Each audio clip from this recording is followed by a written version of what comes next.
I'm Rose, and this year, I crossed a line I never quite expected to reach. 18. It's an age that feels both exhilarating and unsettling, as if the world has suddenly become a little bigger and a lot more uncertain. I live with my parents in a spacious house in Virginia, and our family is well off, never having to worry about food or money. My father is a real estate agent, a man with a rugged appearance but full of courage, and my mother is a gentle, kind teacher who always takes care of the family. Our life seemed to be going on peacefully in that cozy house, until one day, everything suddenly changed.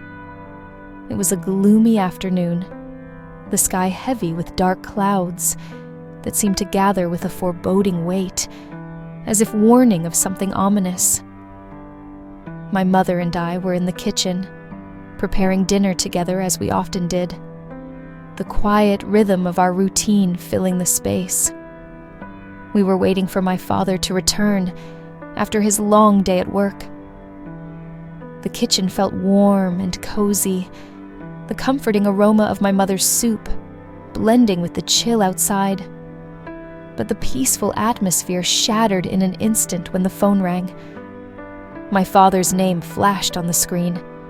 I froze as my mother answered, her usual calm demeanor suddenly tight with tension.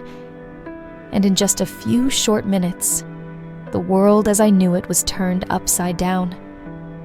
My father's voice trembled on the other end of the line, so unlike his usual confident self. He told my mother that his company had gone bankrupt, that there was no money left to maintain the business, and that he was forced to sell our house to pay off the debt. The words struck us both like a thunderclap. Everything we had, our home, our security, the life we had built, was slipping through our fingers. I looked at my mother. She was trying to stay composed, but her eyes betrayed her, filled with worry and disbelief. "Tomorrow, you two need to move back to the countryside." My father's voice came through the phone, worn and weary. "Go live with your grandfather. At least, there we'll have a roof over our heads." His words hit me like a punch to the gut. The idea of leaving our home, our life behind, felt unreal. My father's hometown was a place I rarely visited, especially since my grandmother passed away, and my grandfather had been living alone in an old, dilapidated house. The memories I had of him were from when I was much younger, when he'd spoil me with jokes and affection, treating me like I was his most precious treasure. But those days felt distant now, and his face was nothing more than a vague blur in my mind. The next morning, everything felt wrong as we packed our bags and said goodbye to the only home I'd ever known. It was just my mother and me in the small car, the silence between us thick with unsaid words. My father had already gone somewhere after delivering the crushing news. We drove down the long road toward the countryside, and with each passing mile, the world around us changed. The towering high-rises gradually gave way to muddy dirt roads, stretching fields that seemed to go on forever. The air felt heavier, as though the landscape itself mourned with us. The silence was overwhelming, and my heart felt like a stone in my chest, weighed down by the loss and uncertainty ahead. When we finally arrived, the sight of the old house struck me with a sense of dread. Its roof, worn and faded by the years, sagged under the weight of time. The walls, peeling and cracked, revealed the old bricks beneath, their surface rough and weathered. The house was surrounded by a sprawling garden where fruit trees had grown wild, their leaves thick and green, almost as if they had taken over. I hesitated for a moment as I stepped out of the car, the unfamiliar and untamed scene before me making my stomach tighten. Just then, the heavy creak of the front door echoed, and my grandfather emerged. He was thin, his body slightly hunched with age, and his once familiar deep eyes seemed heavier, he was more tired. When he saw us, he smiled, especially when his gaze landed on me. I remembered how he used to spoil me when I was younger, his affection endless. But now, there was something off in the way he looked at me, a kind of intensity in his eyes that I couldn't place. It wasn't the same warmth I remembered. Instead, it was a strange, almost calculating gaze. I didn't dwell on it, chalking it up to the fact that he had grown older, that time had changed both of us. We greeted my grandfather, and he ushered us into the house with a kind of eager hospitality. Inside, everything was old. The furniture was basic, but it was clean and well kept. He had gone to the trouble of preparing a bed for my mother and me, his carefulness evident in the small details. Though the house was nothing like our former home, there was a certain warmth here, a different kind of comfort. At first, life with my grandfather felt peaceful.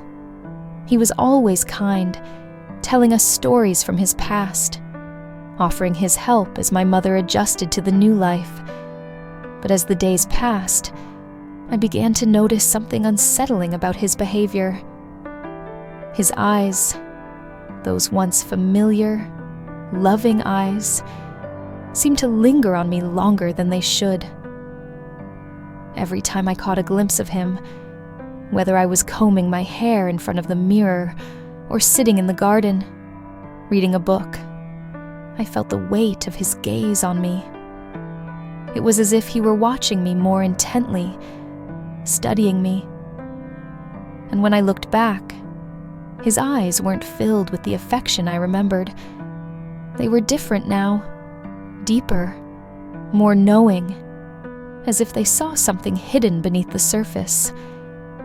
I couldn't shake the thought that maybe it was the way I was dressed, slightly cooler clothes than usual, that had caused my grandfather to look at me so strangely. In the city, I had grown used to wearing simple, light, comfortable clothes. But now, looking back, perhaps he wasn't accustomed to seeing me like this.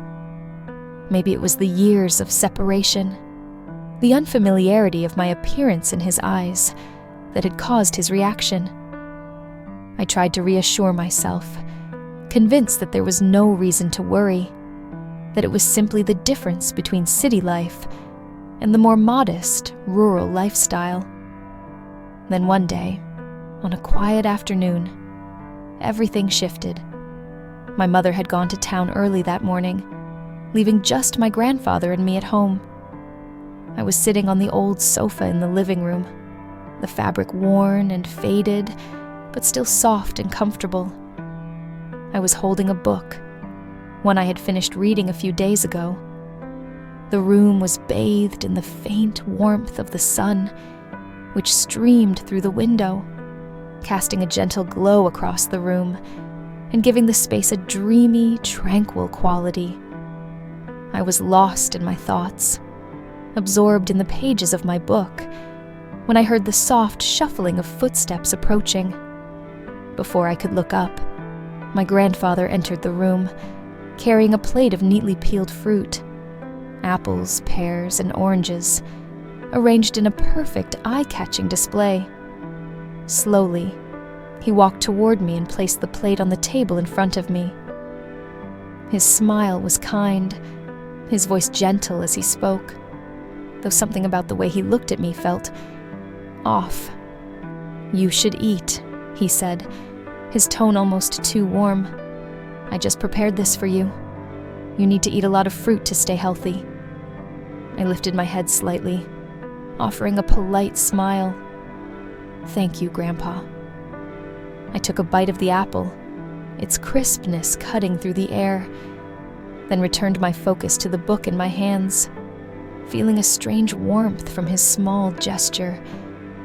Grandpa had always been so thoughtful, his care often taking the form of these little acts. but there was something off. As I chewed the fruit, I couldn't help but notice that he had settled into the chair across from me, his eyes fixed intently on me. At first, I thought he was just sitting down to rest, but as the silence stretched on, I began to feel an unease I couldn't shake. His gaze never wavered, and the quiet grew heavier with every passing second. I tried to focus on the book in my hands, pretending not to notice, but that stare, it seemed to burn into the air between us. Finally, the stillness was broken by his voice, soft and low. "You've really grown up. Just the other day, I was holding you, and now look at you, a beautiful young woman." I raised my eyes to meet his, forcing a smile that felt tight on my face. "Yes, time really does fly, Grandpa," I said, my voice almost a whisper as I felt a flush creep onto my cheeks. His gaze remained fixed on me, but it wasn't the familiar warm look I remembered from childhood. No, now it was different. Intense, almost calculating. It unsettled me, but I brushed it off, trying to ignore the feeling. He leaned back in his chair, his voice low and thoughtful, as if he were mulling over the words before he spoke them. "The older you get, the more beautiful you become," he murmured. "Those eyes, that face, they remind me so much of your mother when she was young. Very beautiful. But you," he paused, his eyes sweeping over me with an almost predatory intensity. "You have your own features, unique.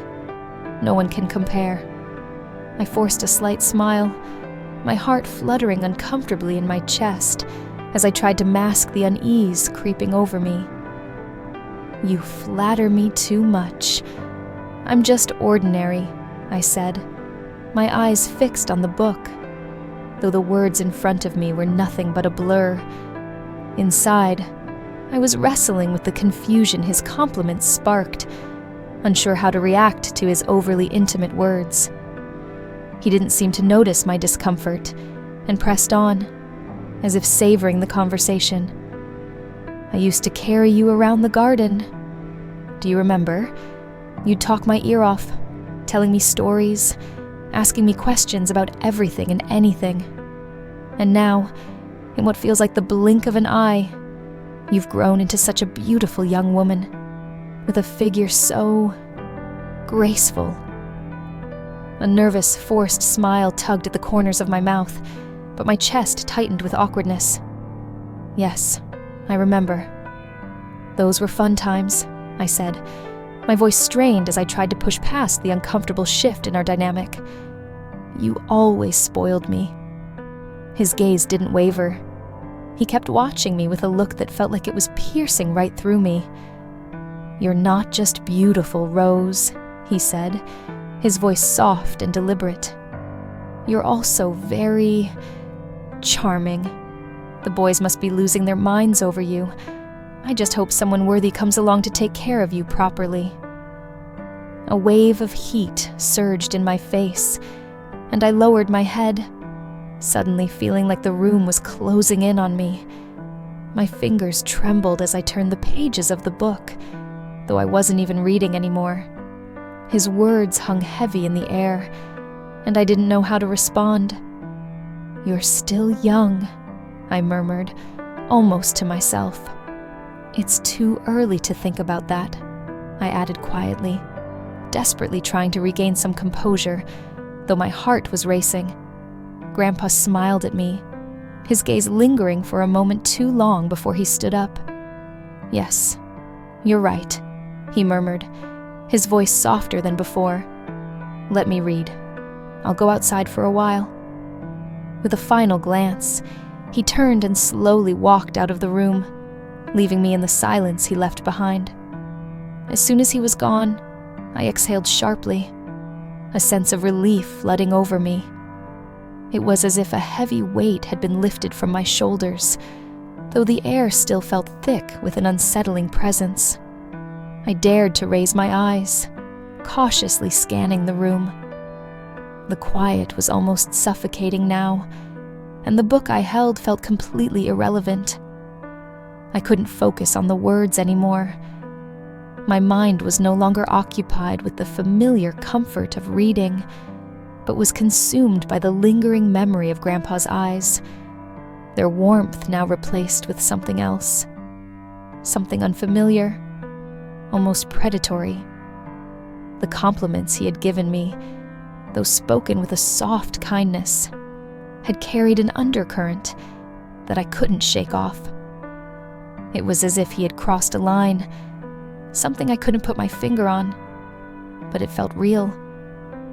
I wanted to brush it off, convince myself that I was overthinking, but every time he was near, that sensation of discomfort clawed at my insides, tightening my chest. The next morning, my mother left again, saying she had to go into town to help my father with some important work. Once again, it would be just me and Grandpa at home. The moment I heard her words, I felt a familiar unease stirring in me. I didn't want to admit it, but deep down, I felt a growing sense of dread whenever I was alone with him. It wasn't just the way he looked at me anymore. It was the way he acted.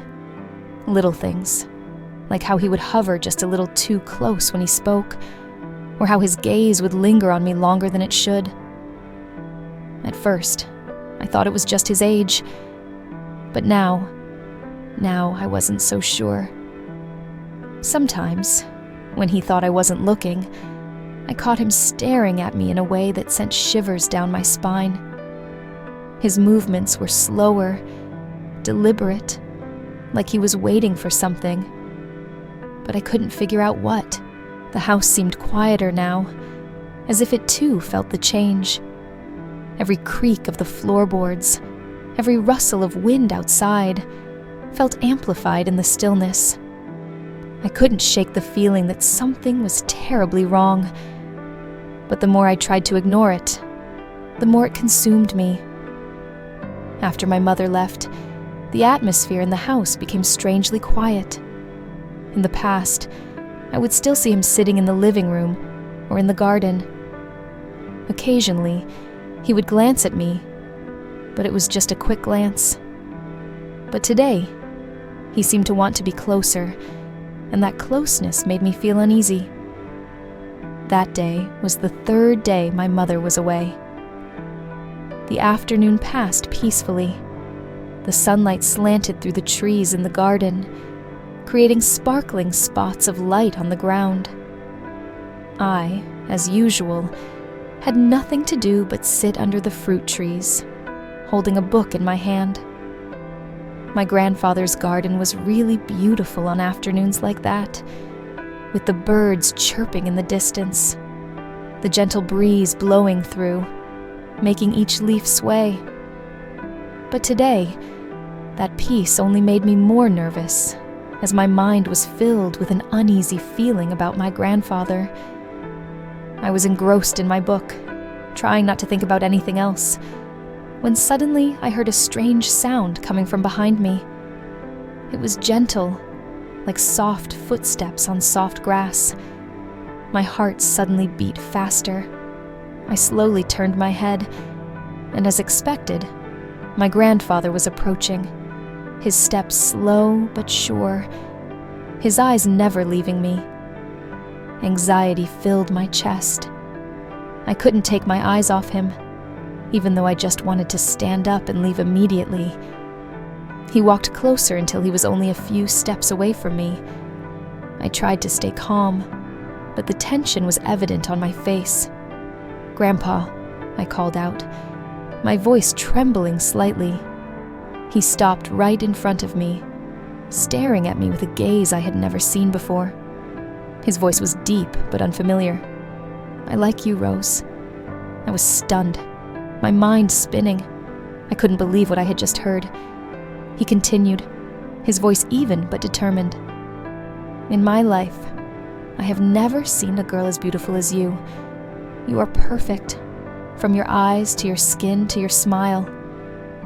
I stood still, completely confused and not knowing how to react. My heart was pounding. My whole body was frozen. I couldn't take my eyes off him, but I couldn't say a word either. Those words coming from the mouth of the grandfather I once respected were like a cold knife cutting into my mind. He stood there, his eyes steady, full of desire, staring at me. I could feel his breath. The closeness took my breath away. "You know," he continued, his voice full of passion, "you have grown up into a beautiful young lady, and I cannot help but notice that." I still couldn't say anything. My feet were glued to the ground. A series of chaotic thoughts rang through my head, but none of them were strong enough to help me escape this situation. I felt like I was stuck in a strange dream where everything was vague and scary. After a long silence, I finally managed to say a few words.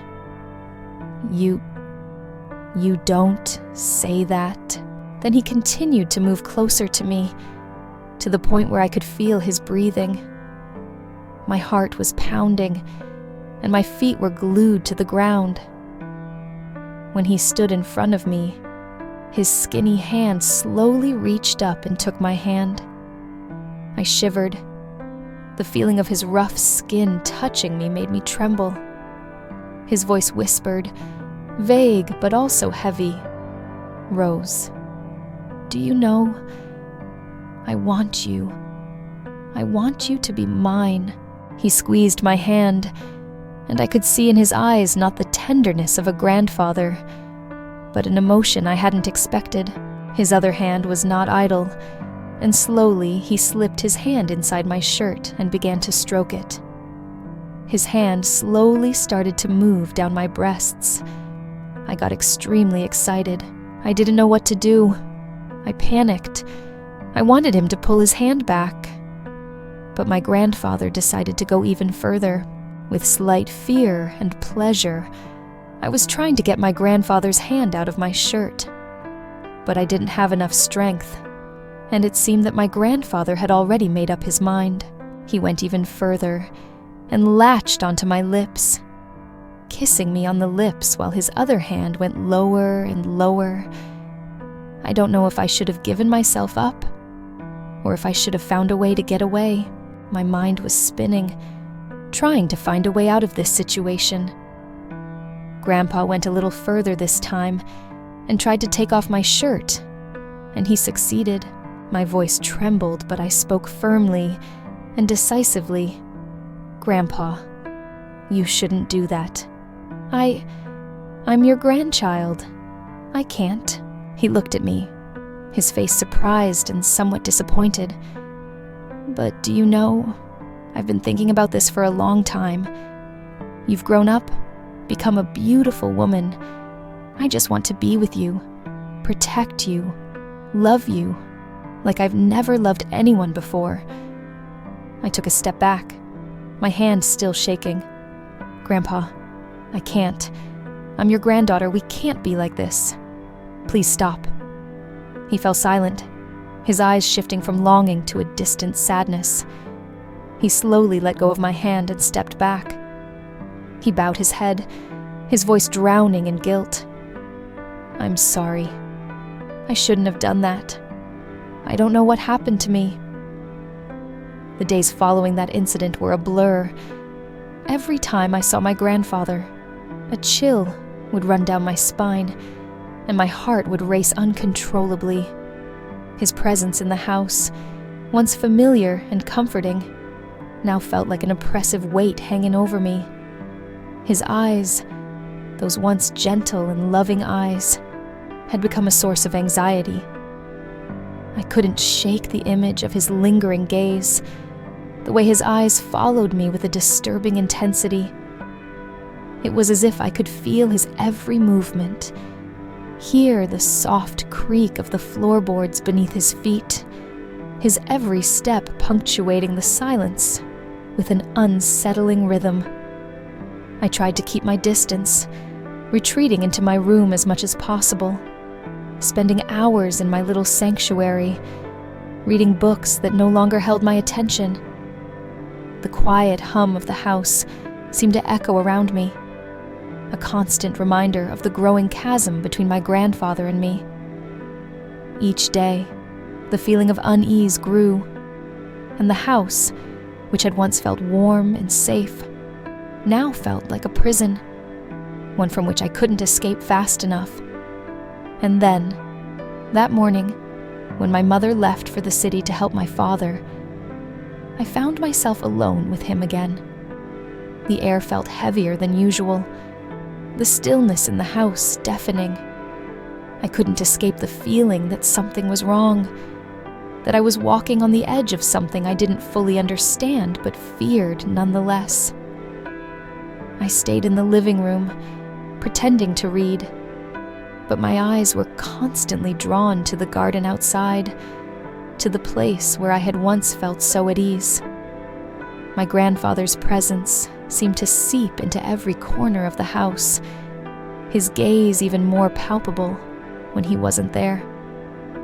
Every creak of the floorboards made my skin crawl, and I couldn't help but imagine what he might be doing, where he might be, watching me from a distance, hidden in the shadows of the old house. Then, as if summoned by my thoughts, he appeared in the doorway. His face was unreadable, his steps slow and deliberate. I couldn't bring myself to look him in the eye. The silence stretched between us, thick and suffocating, as he stood there, watching me with that same strange, unsettling look. My breath caught in my throat, my heart racing in my chest as I tried to steady myself, to maintain some semblance of control. "I've been thinking about the past," he said quietly, his voice low and almost thoughtful. "About how much you've grown, about how different things are now." I couldn't respond. I couldn't think of anything to say that wouldn't sound strange or make the situation worse. His words hung in the air like a heavy fog, his gaze never leaving me, as if he were waiting for something I didn't understand. "I know it's been hard," he continued, his voice thick with something unspoken. "But sometimes, we need to face things head-on, whether we like it or not." I stood there, frozen, unable to move or speak. My mind raced, trying to process what he was saying, but the unease in my chest made it impossible to focus. The space between us felt charged, the air too heavy, too thick with tension to bear. I could feel his presence all around me, as though he were closing in, trapping me in this moment. And then, just as suddenly as he had appeared, he turned and walked away, his footsteps echoing in the silence of the house. I let out a breath I hadn't realized I was holding, my body trembling with the aftershock of the encounter. I couldn't stay in this house any longer. I couldn't stay here with him, with those eyes that seemed to see right through me, with that presence that made every corner of the house feel dark and suffocating. The days stretched on, and the fear that had settled deep in my chest refused to leave. I couldn't explain it, couldn't make sense of it, but I knew one thing for certain. I couldn't stay any longer. But now, as I got into the car and sat next to my mother, I felt safe and grateful that everything was finally over. As we were getting into the car, I accidentally caught my grandfather's eyes. It was a sad, deep gaze, as if he was trying to say something but couldn't get the words out. But he didn't dare look me straight in the eye. He just stood there, a little distance away, quietly observing. And I, too, didn't have the courage to face him after everything that had happened. I had so many mixed emotions inside me: fear, worry, but also a little sympathy for him. I knew that even though he was wrong, he probably felt regretful. Still, I couldn't forget those tense moments. Everything was so sudden, so confusing, that the relationship between him and I was no longer the same. We both needed time, both me and him. Time to calm down, to heal the emotional wounds, and perhaps to heal this relationship, if it could ever be the same again. The car started, the sound of the engine breaking the silence of the garden. I looked out the window at my grandfather again. He stood there alone in the middle of the large yard, his silver hair gently swaying in the wind. I could feel the loneliness surrounding him. He had lived alone here for so long, and now he had to return to that silence once more. As we left, leaving him alone, I sighed, feeling guilty and sad. No matter what, he was still my relative, the grandfather I once loved and respected. But now, there was a distance between us that neither of us knew how to overcome. The car rolled gradually, leaving that old house. I turned my head to look ahead, trying to push away the chaotic emotions in my heart. On the way back, I didn't say a word. Mom sat next to me, smiling at me and gently asking about the past few days. But I only answered hastily, then silently looked at the window. The scenery on both sides of the road passed by, but in my mind, there was only the image of my grandfather standing silently in the garden, his eyes sad and unforgettable. After my story, I would like to advise everyone to always respect and maintain boundaries in relationships, even with loved ones. Although family affection is important, respect and personal boundaries must always be maintained. When something makes you feel uncomfortable, be brave enough to speak up. Silence can make the situation more complicated and cause long-term damage. The most important lesson I learned is to listen to your feelings and not let anyone cross your personal boundaries. If you feel insecure, seek help from people you trust. Always protect yourself and keep family or social relationships based on mutual respect. Thank you, everyone, for listening to my story. If you found any meaning in it, please support me by liking and subscribing so you don't miss the next one. Thank you, and see you next time.